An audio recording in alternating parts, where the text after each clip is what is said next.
Welcome to the Authority File, the podcast that features conversations about the life cycle of scholarly communication. I'm Bill Mickey, your host and the editorial director at Choice. In this 4-episode series, which is generously underwritten by Sage, we're going to be talking about the power of documentaries as learning tools.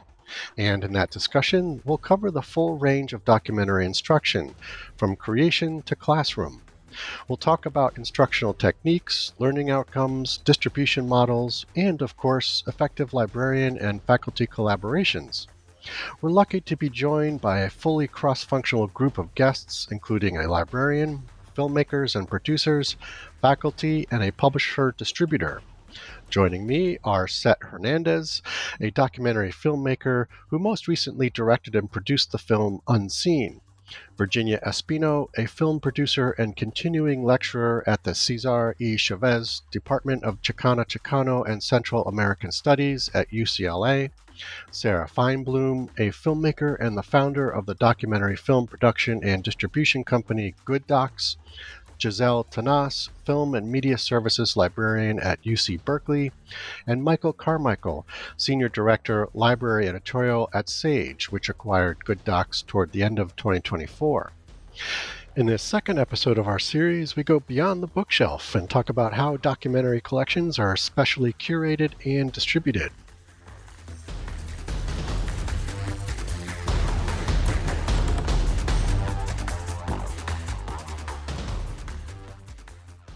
Okay, so Sarah, you founded Good Docs. Can you talk about its origin story? What was the need in the market for this service? Okay. So I'm going to back into this because, and the way that Seth and Virginia are also sort of, they're really lifting up their own desire to reflect themselves and their experiences and the experiences of their communities in the films that they make, and Right. to be to do care and service for others is really kind of how I got into all of this myself. I was teaching high school during the Rodney King riots, and my students were pretty much flipping out. And there was nothing in the curriculum that spoke to their real experiences and fears. And so I actually ended up making my first film with them called Youth to Youth, which was putting cameras in their hands and having them document their own lives and experiences and thoughts about violence in their lives and communities. And I kind of got obsessed with making documentaries, and it really is, for a lot of documentary filmmakers, an obsession and sort of something that we get addicted to and can't put down.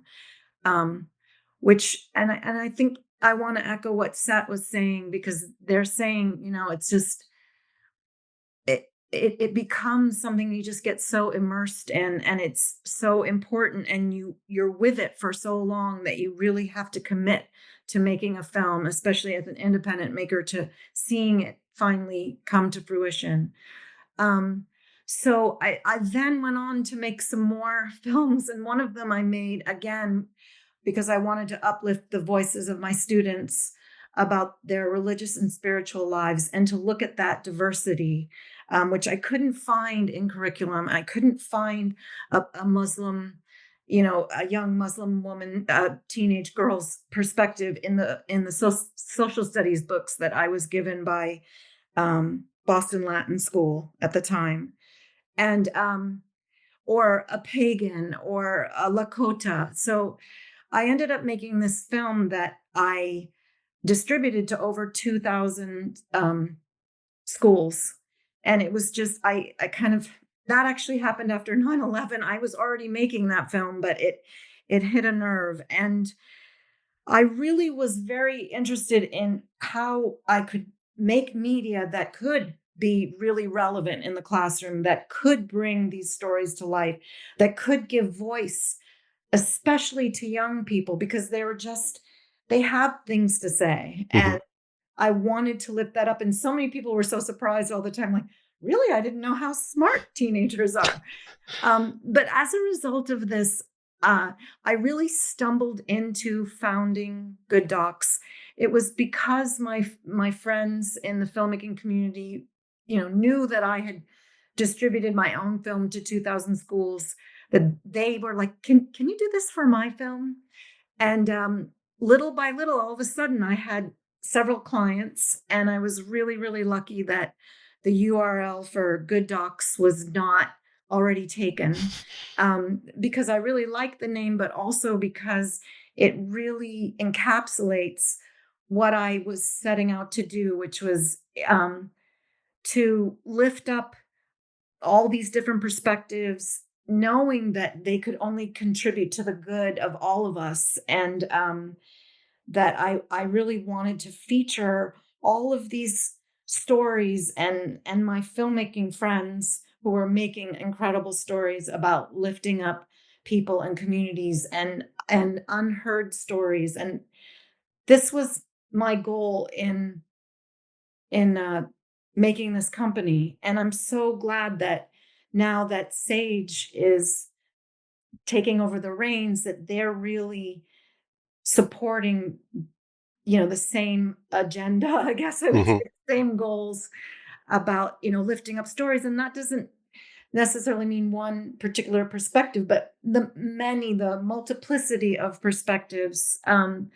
So the other thing that I would say was that as I was growing this company, I really didn't know, how it would be received. I just knew that I liked these films and that I cared about these films. And I was very fortunate that they really resonated with the librarians and the professors that we were contacting, Hmm. one of whom is Gisèle, who you're going to hear from later. And the having the approval of a librarian like Gisèle Tanasse at UC Berkeley was just like the most exciting thing for me when, one day she ordered, I don't know, 50 of our films. And it was just, it really felt like we were making the right connections, and that these librarians were really seeing that this collection is important and getting it into their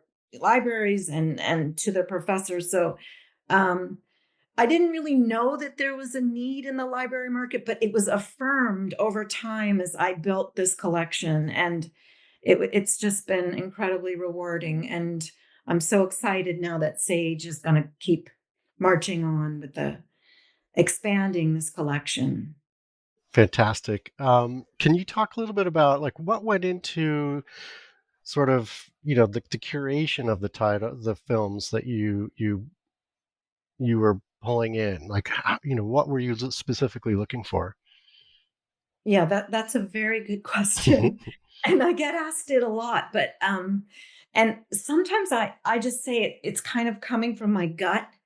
It's like it's just it's not so premeditated, but I think that's diminishing sort of all the different influences, because as a documentary filmmaker myself, I'm really looking at, I don't know if I can say this, like I have a bullshit meter, and I'm looking at, is this extractive, or is this really like an honest portrayal? Is there trust between the filmmaker and the subjects? Is there agency for the subjects? Is it a white savior sort of, I'm dropping in and let me show you how bad these people are and then Mm. leaving this community? Or is it really coming up through communities and community knowledge? Are the filmmakers from those communities, do they actually have relationships that are human and heart centered? I mean, those are the kinds of things that at the end product will you'll feel it. Otherwise it's just somebody's kind of, look at these, they're narrating like, oh, look at these poor people. And I really don't like those films, and I think they reinforce terrible stereotypes. And I really like pushing the envelope And also it's like for people in their own communities, they're not surprised. They're just sick of being portrayed in ways that they're really not. So I was always looking for a lot of women filmmakers, LGBT filmmakers, filmmakers of color. I know that there's a big crackdown on DEI right now, but I mean DEI in the most beautiful sense of it, which is like the flourishing of human diversity. And that's what I think is we need to know as citizens, as human beings. So honestly, I did have that perspective. And I also was looking for films that don't leave you feeling completely devastated at the end. So that's where that good comes in, because even in the worst of circumstances, rape or horrible violence, there are always stories of people who are like, look, I found a way to love. I found a way to fight back. I did something, or I'm just telling my story. And through this process of bearing witness and recording my story, I'm doing some good. And so that's the kinds of projects I've been looking for, and also wanting to find young new filmmakers, that giving them their first chance. So there's just many, many things. I mean, I look at what's happening in the world and what's happening in academia, and I think about what professors might want. And over time, professors will ask good docs, like, do you have anything on this? Do you have anything on that? So definitely it's a two-way Hmm. conversation, but in many ways, I built a collection that reflects the world that I want to live in. And that might have right-wing perspectives and moderate perspectives and progressive perspectives. All of them, I want all of it to be able to be, studied, learned, accessed. And then finally, I would say, while the collection has some really big heavy hitters like Peabody Award winning films, we just found out one of our films got the Peabody Award. It's The Only Doctor. And we have an Academy Award film, Navalny. I also really care about those small little niche films. And maybe it just means that one student at that university or at that community college will see a film that reflects them or that opens up a world for them. And I wanted there to be room for, the big ones and the really small ones that still maybe could change a student's life. And in some cases, some of our films, I think, save students' lives. And I don't want to I'm not trying to inflate that, but I mean, we have films about suicide prevention. We have films about LGBT folks, who really are struggling around survival. And I know there's a crisis of suicide on college campuses. So it's also when I talk about that mental health piece and that ability to, not feel so alone, like Seth was saying, like that underpins a lot of what I looked for. Excellent. Thank you, Sarah. And Giselle, I wanted to pull you in real quick just to see, if you wanted to say anything, but especially after Sarah, mentioned you had, you know, subscribed to some of the films. You know, and I'm wondering also if your curatorial sense kind of overlaps with what Sarah was just describing.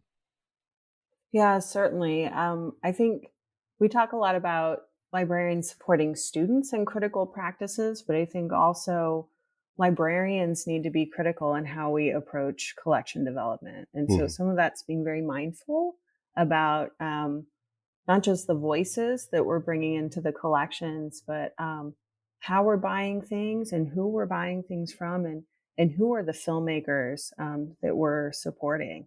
And so I think there has been, especially over this past decade, a lot of disruption to how institutions collect media, that we need to kind of be critical in looking at both buying up subscriptions to get a high volume of content for people, and to allow for certainly students to drive what we're collecting, but also to be very mindful of the voices and the filmmakers and the distributors, I'd say, who have maybe been locked out of some of the big distribution deals, and to also be advocates for good distribution models. And some of that means ensuring that academic institutions can still buy films, right?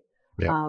With over-the-top streaming, we see that there is not licensing necessarily available for institutions. And so that's why it's critical to have partnerships with Sage, for example, and definitely with Good Docs, and those relationships with independent filmmakers where librarians might be explaining to filmmakers. Sometimes our initial interactions with filmmakers are helping them to find footage that they've been looking for, right?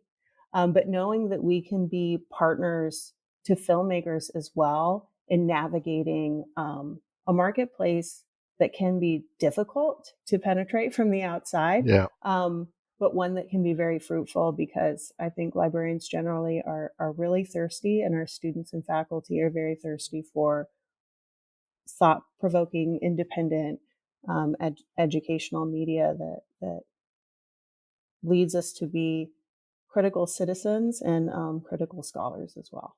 All right, thank you.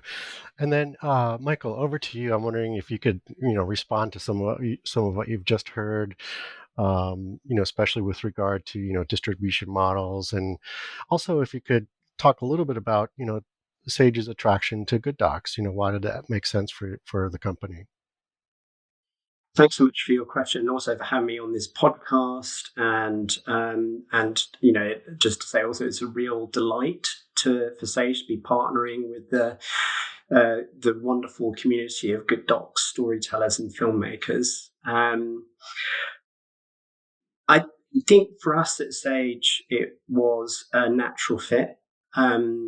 Sarah and I have been talking for quite some months in 2024, and I really felt like we had a simpatico in terms of overlapping missions between what Good Docs was trying to achieve and what Sage, as an independent company, very much invested in supporting education and research in all its forms, with multiple forms of media and distribution, and rising up young and passionate scholars and stars and creators of content of all forms, with great, with strong overlapping values between Good Docs and Sage around diversity of voices, diversity of content, representation on multiple different levels. And it just really felt like we had there was this kind of kindred spirits, kindred connection, I think, between our two organizations. And I really feel like Sarah and I really, and it formed a really strong connection around those values, and it felt like a real no-brainer for us. And we were really keen, as a publisher of visual media for 10 years, to really diversify our offering and get into this space, to be able to, we published documentaries as part of our sort of Sage video collections for a number of years, but the power of the documentary, which we've been hearing about on this podcast, we've been really digging into, and its value, which I know we'll probably come on to. And it, as a media form, is so nuanced, so deep, so reflective, so empowering on so many levels, that I think we really felt, and so far-reaching in terms of subject matter and people and communities, that we really just wanted to be part of that, and to find a suitable partner with whom we could build and grow that our own offering, but actually the entity and offering that is Good Docs on a global stage. So that was really our motivations for coming into partnership with Good Docs. Awesome. And then just tapping into a little bit what Gisèle was mentioning about sort of the distribution of those films into libraries. I mean, what are you learning from your market about that? So, I mean, there are different aspects to sort of unpack there. I mean, just around distribution. I mean, we have either, and our customers, I suppose we should define that first. I mean, we have academic library customers on a global stage, and they are. There are issues and concern, as Gisèle was talking about, around affordability, around access, around models of distribution. And so, I mean, Sage operates in a multi-tiered global academic library market. And when it comes to what our library partners are asking about affordability, it really depends on a number of factors, such as the region, the level of the college, the university. But we do get a lot of questions from our partners and our customers around affordability. And our response to that from our global markets and from our customers worldwide is to create flexible options and licensing models that can be tailored to the size and requirements of each institution or different region or different tier to ensure that affordability. So, I mean, we try to work very closely with our customers, with our librarians on their specific needs. Where we have library advisory boards throughout the year, regularly having conversations with our partners in North America, in sort of the European regions, and sort of more broadly globally, and we do try to sort of review local trends, market issues, and other rates besides. When it comes to sort of models of distribution, we have come up with different kinds of models that address different needs. These have evolved, or some of them have been quite innovative or shifted and changed over the years. We've got models such as an evidence-based acquisition model, which is a custom product build for collections, certain types of collections. We have our sort of all digital learning resources subscription package. Then we have different discount arrangements in place, or different sorts of other arrangements to fit customer profiles or sort of extents of products licensed.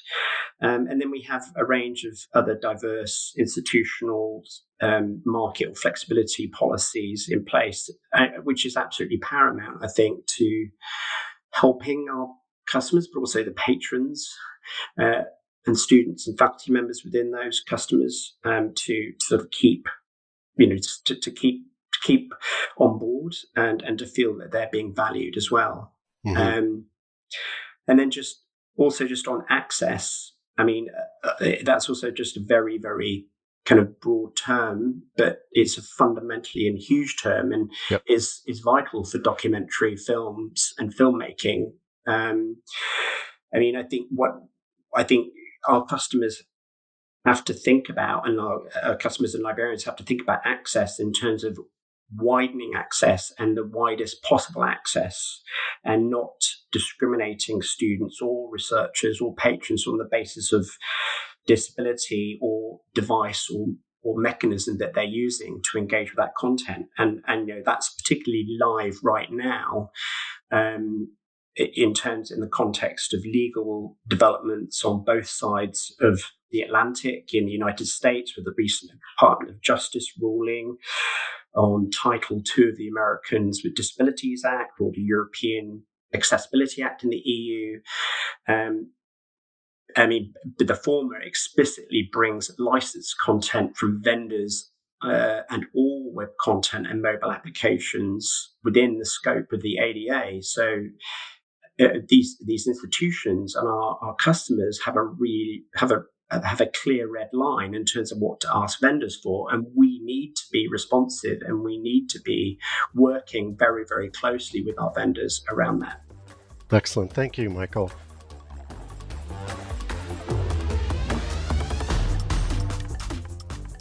You just heard from Seth Hernandez, a documentary filmmaker who most recently directed and produced the film Unseen Virginia Espino, a film producer and continuing lecturer at the César E. Chavez Department of Chicano and Central American Studies at UCLA. Sarah Feinbloom, a filmmaker and the founder of the documentary film production and distribution company Good Docs. Gisèle Tanasse, film and media services librarian at UC Berkeley. And Michael Carmichael, Senior Director, Library Editorial at Sage. Join us next week when we dig into the academic impact of documentaries and discuss measuring learning outcomes, librarian and faculty partnerships, and the importance of access and representation in films. This series is underwritten with generous support from Sage. As always, underwriting opportunities for the Authority File podcast are directed by Choice's advertising director, Pam Marino, and all of our episodes are produced and edited by Choice's digital media producer, Sabrina Kofer, with support from digital media assistant Ashley Roy. That's all for this week. Thanks for joining us.